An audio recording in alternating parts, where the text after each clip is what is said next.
So I finally finished Fruits Basket season 1 and I have so many thoughts, so let's talk about it. Okay, so this video is going to be kind of like a rambly recap. Like I want to give some valuable insight into my thoughts and analysis from the season, but I also just kind of want to yab about like everything that went down, what I loved, my favorite moments, and things that I'm looking forward to in season 2. So we're gonna do a little bit of all of that. So I'm gonna start by just like recapping some of the premise of season 1 and overall the things that we saw. We met Tohru as the main character, and when we met her, she was down bad, like living in a tent. Her mom had died. Her grandfather had like kind of abandoned her, but not really knowingly. Either way, just like not a great place to be at in life. And it just felt like rock bottom for her. But from the very start, you could tell that she was kind-hearted. She was optimistic, which really gave a good sense of like who her character is, what her vibe is. And then you meet the Soma family and we kind of got revealed the curse of the zodiac spirits. We got a lot of introductions to Somas through season 1. We got a lot of tragic, sad, traumatic backstories. And overall, we just learned that a lot of them have a lot of trauma from Akito and the Soma curse and all of these other things that they've experienced. We saw Tohru move in with Shigure, Yuki, and Kyo, which kind of gave a lot of like new girl vibes throughout the season and little like fun comedic moments. And Tohru kind of became the like mascot of the Soma family. I don't know how else to describe it. She was everyone's biggest cheerleader, biggest supporter. She really helped them,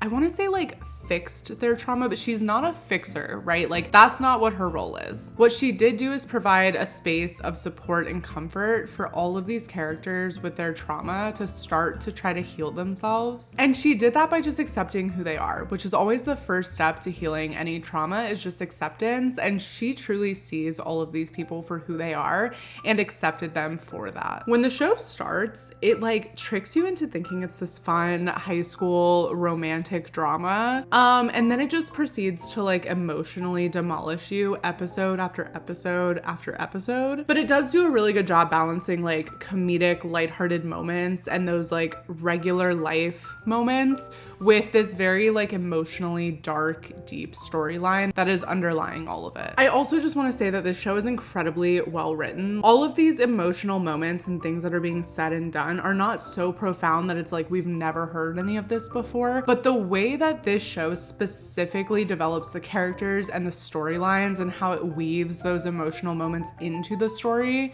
are so beautiful, and I feel like it affected me emotionally in a way that no other show has before. So I've watched every episode and reacted on this channel to every episode of season 1, and going back and editing all of those videos really gave me the ability to like honestly overanalyze every moment, but to find things and pick up on things that I might have missed the first time through watching it. So I want to talk about some key plot points that kept showing up in season 1 that I really loved kind of overanalyzing and seeing develop throughout the season. The first one being the contrast between Yuki and Kyo. And the show is constantly contrasting these characters in a few different ways. One being just their personalities, right? Like when you meet Yuki, he's this like cool guy, he's pretty popular, he's got a fan club at high school, but he comes off as like very polite, kind, mysterious. Kyo, on the other hand, comes off as a chaotic, hot-headed mess, to be honest with you. They have this rivalry that all stems from the zodiac story of the cat and the rat,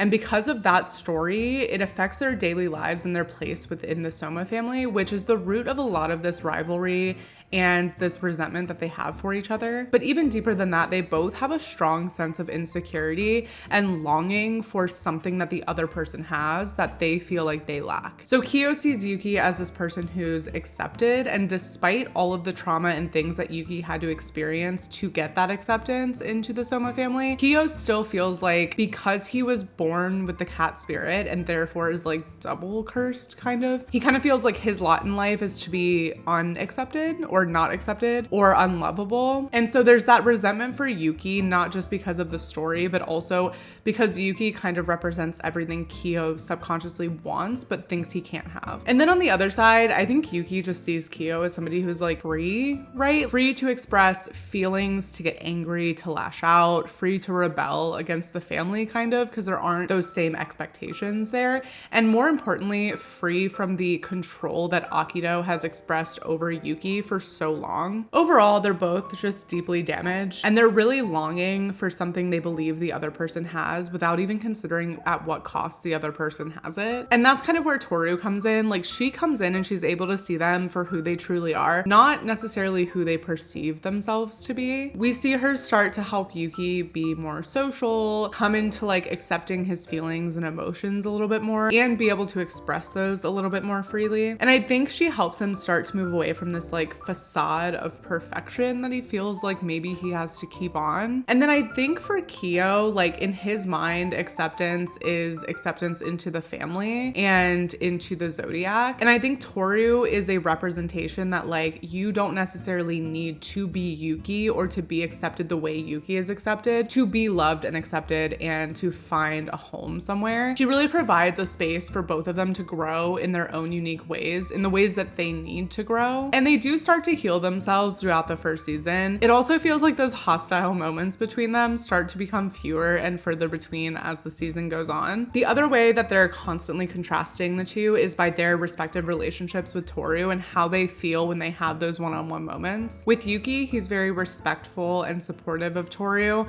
but it does feel like he views her as something like on a pedestal or a prize, or maybe something that he doesn't necessarily know if he's worthy of obtaining, because he does have that deep-rooted self-hatred. I think he wants to be romantically connected to her, but I think he only wants to be romantically connected to her because in his mind, that is the way to keep her in his life. And I don't know if he realizes it, but to him, she provides a lot of comfort and support. And when they have those intimate moments, they're just lacking romantic depth, I guess. Not to say that they aren't deep moments, but they don't feel romantic to me. They feel like he leans on her as somebody would lean on an older sister or a mother to provide comfort and support. For Kyo, and I might be saying this because of my bias toward Kyo, but like I feel like since the beginning of the season, they have been cosmically linked. Even going back and looking at all of those little moments that they interacted one-on-one in the beginning of the season, from like the second episode on, every single time they have those intimate moments, they feel so personal and vulnerable, and it feels like there's an underlying connection that just isn't quite there with Yuki. I don't know how to describe it. It's just different. Like thinking about moments like in the first couple episodes where he went to find her in the woods because he was apologizing for being mean. And like that interaction made him think back to Shigure saying that someday someone might like him, love him, want to spend their life with him. That moment felt pretty intimate, especially because that's what he thought about.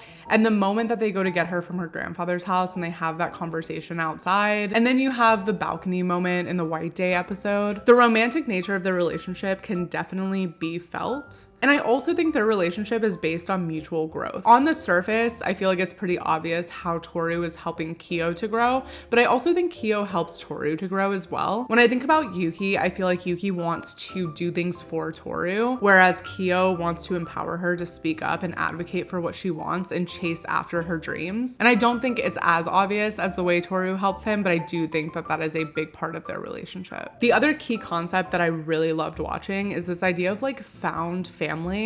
You obviously see it with Tohru and Yuki and Kyo, and I think it was so obvious during the New Year's episode where they came back to spend New Year's with her and it was just the three of them. She creates this sense of warmth and love and family that just wouldn't be there without her. I also think that she connects other members of the Soma family in ways that they wouldn't be connected if it weren't for her. Like she provides a cornerstone of love and connection and warmth that does probably contribute to Akito's dislike for her, but also I think helps connect them, and they're also isolated from the trauma that they've experienced, so I feel like she helps break that down a little bit. But the best example of found family to me in the show, and what I enjoyed watching the absolute most, was her relationship with her friends Hana and Arisa. They are so protective of her, and it feels like every single thing they do is all to make sure that she is happy, she's safe, she's looked after, she's thriving, and they're even more protective, more so now that her parents are gone. But seeing both of their backstories really really gave a good sense of the ways that Tohru truly saved them and truly created a sense of family that they didn't have before. She does such a great job of creating spaces where people are accepted for who they truly are. And because of that, people are supported and empowered to grow and heal themselves because she has that love and support for them. Her relationship with her friends and the ways that she saved them and helped them heal themselves, I feel like parallels so much the experience that she's having with Yuki and Kyo and the role that she's playing in their lives as well. But I just love the little girl group. I felt like that was one of my favorite parts of the season, is just seeing all the moments of them together. Some of my favorite moments from this season were obviously like the Kyo and Tohru moments, and I'm sorry, but I'm gonna let my bias sway me here. I want to talk about just a few of my favorite Kyo and Tohru moments from the season because they're the ones that I think about the absolute most. First and foremost, I cannot forget the rice ball and the plum analogy from like, I don't even know, the third episode, second episode, one of the two. That metaphor was so beautiful, and it was the first time I feel like we really got to see Tohru's effect on people and how much the things that she says and the space that she creates can deeply impact somebody. I also think it was the first time that Kyo started to think that he might be valuable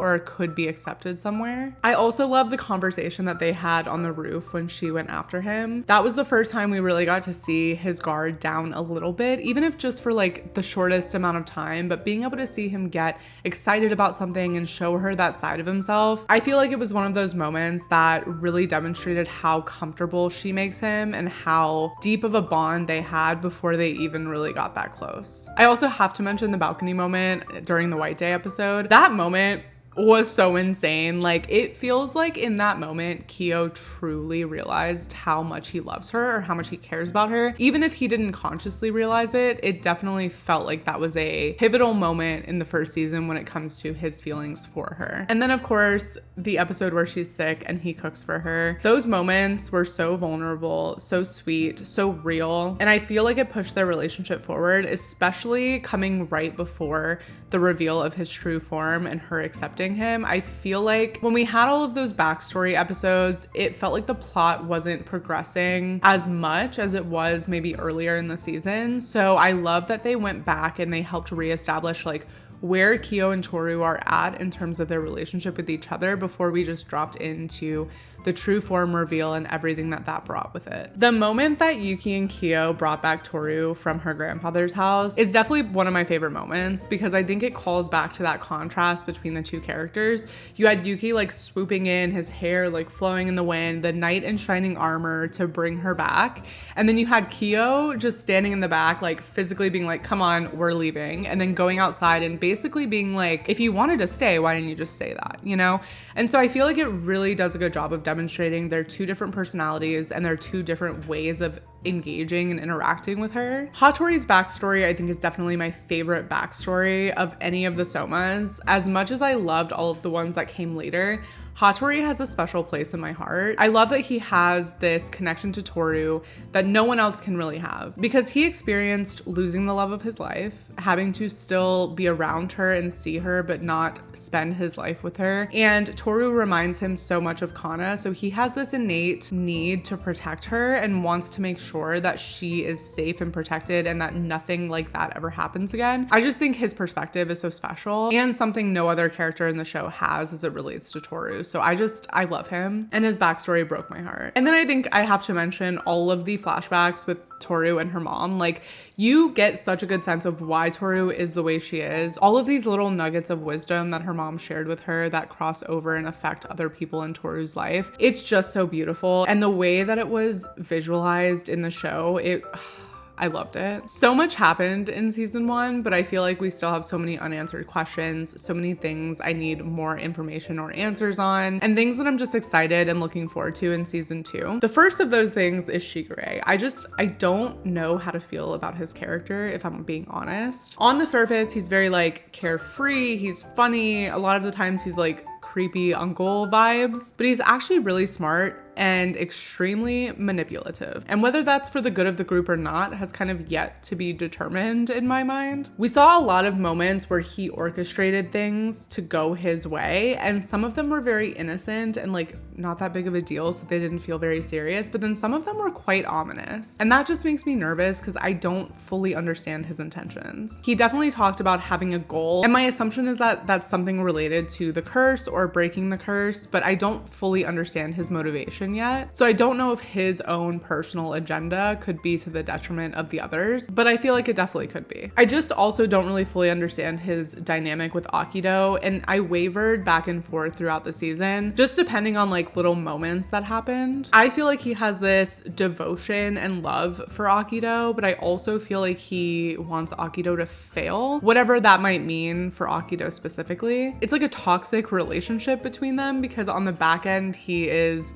trying to set things up so that Akido is in a bad position. But then also I feel like there's this undying loyalty to Akido, right? Like I feel like he truly loves Akido. One interesting tidbit is I feel like we met so many Somas, and Akido seems to be a sense of like fear for a lot of them, and fear of retaliation or response by Akido when something happens. I feel like Shigure and Ayame are the two that are just not scared of Akido. We don't know much about Shigure's backstory, and we only know a little bit about Ayame that we saw from like high school, but we don't really know anything about their past relationship, being members of the Zodiac, their relationship with Akido, any of that. But it does seem like the effects of the curse and all of that trauma gained by all of the other Zodiac members doesn't affect them quite as deeply. And maybe that's not true, but I don't have a great sense of why their mindset seems to be so different or a little more nonchalant when it comes to that. I'm obviously excited to see how Kyo and Tohru's relationship develops in season 2. It felt like that moment of revealing the true form, Tohru accepting Kyo, Kyo accepting Tohru's acceptance. It felt like that was so deep and intimate and significant that their relationship is obviously going to have to change. In episode 25, we didn't get a ton of like insight into how that's going to change. It was definitely a far more lighthearted episode than 24. So I'm interested to see how that develops because I feel like you don't just go back to living your life like nothing happened. Like that was a big deal. If that was me, like we'd be dissecting that every day for the next month, right? Like I just feel like things are gonna have to change. And with that, Yuki and Kagura are definitely on my mind because they were there, they saw what happened. I'm assuming they know the significance of that moment, but they still have these feelings for Tohru and Kyo, right? And Yuki mentions that they're gonna find their own ways to move on and move forward. In the last episode, it definitely feels like they both still intend to go for it with their respective love interests, right? Like Yuki has the moment in the stairwell with Tohru where he's kind of flirting with her about spending time together over the summer. He does the like classic hand on the wall